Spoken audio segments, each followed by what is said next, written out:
Sir नमस्कार। नमस्कार sir.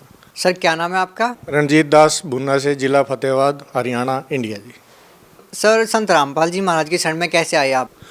Sir संत रामपाल जी महाराज की शरण में ऐसे आए जी, पहले जो आम लोग भक्ति करते हैं वही भक्ति मैं भी करता था। नौरते रखते थे, शिव जी के व्रत करते थे और जो आम करते हैं लोग वही मैं करता था जी। एक दिन क्या हुआ, पहले फिर मेरे पिताजी गुजर गए जी। पिताजी दुकान को किसी टाइम भी नहीं छोड़ते थे। वो कहीं जाते थे तो कहते थे दुकान पर बैठ भाई, फिर कहीं जाएंगे।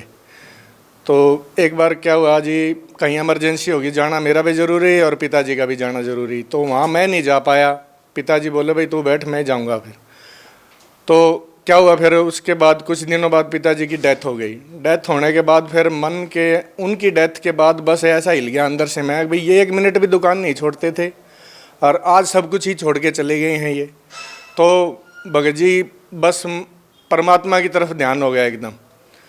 तो इनकी जो है व्यास वालों की आरती की पुस्तक रखी थी, उसी से सुबह शाम आरती करता था मैं। तो करते करते फिर एक दिन मम्मी बोली, इन्हों के तेरे पिताजी का एक बार कबीर साहब की कोई पुस्तक दे के गए हैं, वो पढ़ लिया करना तुम। तो वो गले के नीचे दाब रखी थी दुकान में, तो मैंने निकाली, वो पढ़ने लगा जी। पढ़ा तो वो ज्ञान गंगा पुस्तक थी। वो निकाली पुस्तक, जैसे ही निकाली सृष्टि रचना सामने आ गई। सृष्टि रचना के अंदर जो प्रथम पेज दिए हुए थे ना, उनमें पढ़े, जब उन्होंने बताया कि ब्रह्मा विष्णु महेश तो पूर्ण परमात्मा है ही नहीं और हम ही नहीं की पूजा करते आ रहे हैं। उस दिन से फिर माइंड ही लिया जी। फिर गुरु जी का सत्संग देखने लगे संत रामपाल जी महाराज का, और 6 महीने लगातार सत्संग देखा जी। मैंने भी देखा, मिसी जी को भी दिखाया। ये 12 साल से राधा स्वामी से जुड़ी हुई थी, व्यास से।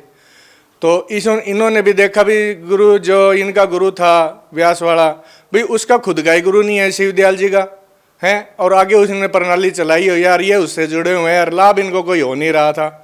तो इन्होंने भी फिर सत्संग देखा, इनको भी फिर दिमाग में बैठ गई बात कि भाई पूर्ण संत तो ये हैं जो सब कुछ बता रहे हैं, भाई सृष्टि रचना कैसे है।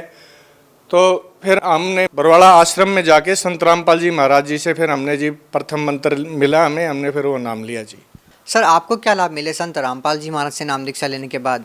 जी मेरी आर्थिक हालात, जब मैं शरण में आया संत रामपाल जी महाराज की, मेरी आर्थिक हालत कमज़ोर थी, वो बहुत सुधर गई जी संत रामपाल जी महाराज जी की शरण में आने से।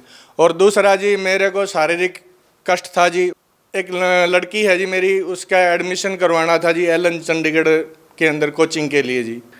तो घर में इतना पैसा था नहीं जी करवाने के लिए जी, किसी से लेने थे, वो आऊँ कर रहा था, दे नहीं रहा था जी। उसने जी कुछ 1 महीना पहले ही, लड़की के एडमिशन से 1 महीना पहले ही 2 लाख रुपए मेरे घर में भेज दिए जी, हालांकि 1.5 लाख रुपया लगना था।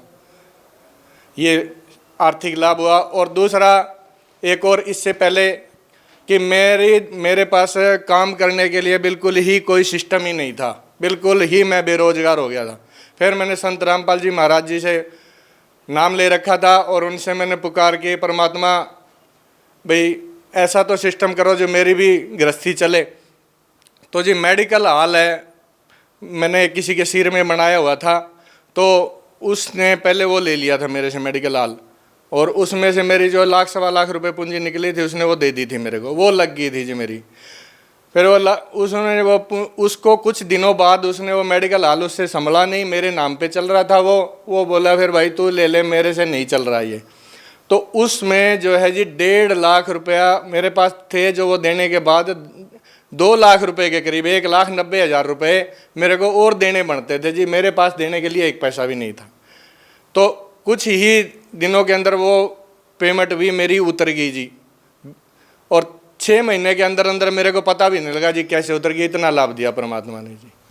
सर जैसा कि आपने बताया कि संत रामपाल जी महाराज ने आपको बहुत सारे लाभ दिए, तो सर आप हरियाणा की जनता को, हरियाणा के लोगों को आप अपनी भाषा में आप क्या संदेश देना चाहेंगे? मैं संदेश तो क्या दे सकता हूँ जी, मैं दास तो एक प्रार्थना कर सकता है भी संत रामपाल जी महाराज आज जो ज्ञान दे रहे हैं वो शास्त्रों से प्रमाणित है और सच्चा ज्ञान है, उसको सभी को ग्रहण करना चाहिए और जल्दी से जल्दी संत रामपाल जी महाराज की शरण में आके अपने जीवन को सुखमय बनाएं। सर संत रामपाल जी महाराज अभी जेल में हैं और सतलोक आश्रम बरवाला भी बंद है, तो सर उनसे नाम दीक्षा कैसे प्राप्त की जा सकती है? जी हर जिले के अंदर, हर स्टेट के जिले के अंदर नामदान सेंटर खोले हुए हैं। सर हरियाणा में नामदान स्थल कहाँ कहाँ पर है? हरियाणा के अंदर जी सिरसा, जुपा सिवानी, जींद, रोहतक, कुरुक्षेत्र करनाल, इन जिलों के अंदर जो नामदान सेंटर खुले हुए हैं जी। सर बहुत बहुत धन्यवाद। सत साहेब जी, धन्यवाद।